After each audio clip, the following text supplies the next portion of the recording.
कोल्हापुरातील रुईकर कॉलनी परिसरात राहणाऱ्या प्रमोदिनी हवलदार यांच्या गळ्यातील दागिने दुचाकीवरून आलेल्या दोघांनी हिसडा मारून लंपास केले होते। 18 ऑक्टोबरला ही घटना घडली होती। त्यानंतर मिरची हॉटेल परिसरात एका महिलेच्या गळ्यातील दागिने हिसकावण्याचा प्रयत्न झाला होता। तर राजारामपुरी पोलीस ठाण्याच्या हद्दीत 10 नोव्हेंबर रोजी माळी कॉलनी परिसरात स्वाती कुलकर्णी या वृद्धेच्या गळ्यातील दागिने दुचाकीवरून आलेल्या दोघांनी हिसडा मारून लंपास केले होते। या चेन स्नॅचिंग प्रकरणी राजारामपुरी पोलिसांनी योगेश पिसाळ आणि मयूर जाधव या दोघांना अटक केली आहे। हे दोघे सांगली जिल्ह्यातील बावची इथं राहणारे आहेत। पोलिसांनी त्यांच्याकडून सोन्याचे दागिने, गुन्ह्यात वापरलेल्या 2 दुचाकी आणि मोबाईल असा एकूण 2.25 लाखांचा मुद्देमाल जप्त केलाय, अशी माहिती पोलीस निरीक्षक सुशांत चव्हाण यांनी दिली।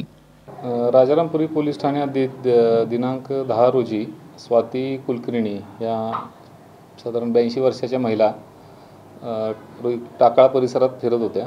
त्यावेळेला अज्ञात 2 इसम आले आणि त्यांच्या गळ्यातली चेन ओढून हिसडा मारून चोरून नेली आणि मोटरसायकलवरून पळून गेले।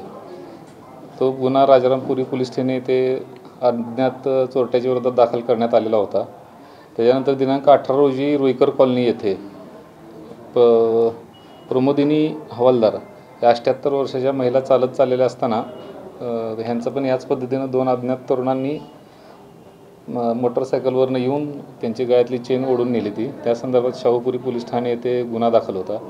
तसेच या 10 ते 18च्या दरम्यान 13 का 14 तारखेला शाहूपुरी पोलीस ठाणे हद्दीतच मिरची हॉटेलच्या इथे एका महिलेच्या गळ्यातलं सोन्याचा हार ओढण्याचा प्रयत्न त्यांनी केला होता आरोपींनी, परंतु तो खोटा असल्यामुळे व प्रयत्न असल्यामुळे त्यांनी शाहूपुरी पोलीस ठाणे येथे तक्रार दिलेली नव्हती। याचा तपास आम्ही करत होतो। तर आमच्या DB पथकातील अंमलदार संदीप सावंत म्हणून आहेत, त्यांना माहिती मिळाली की बावची येथे राहणारे मयूर रमेश कांबळे आणि भानुदास पिसाळ हे 2 व्यक्तींनी ह्या सर्व चेन स्नॅचिंगचे गुन्हे केलेले आहेत।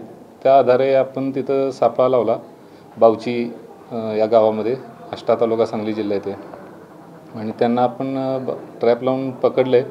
त्यांनी सर्व गुन्ह्यांची कबुली दिलेली आहे। यातील त्यांनी गुन्ह्यात वापरलेल्या 2 गाड्या व राजारामपुरी पोलीस ठाण्याकडील मुद्देमाल सर्व हस्तगत करण्यात आलेला आहे। पुढील तपास करत आहे आणि यांनी अजून पण केली असण्याची शक्यता नाकारता येत नाही, त्या दृष्टीने तपास चालू आहे। पोलीस उपनिरीक्षक सचिन चंदन, हवालदार कृष्णात पाटील, संदीप सावंत, विशाल शिरगावकर, सचिन पाटील, सत्यजित सावंत, अमोल पाटील, सुशांत तळप, नितेश बागडी यांनी या कारवाईत सहभाग घेतला।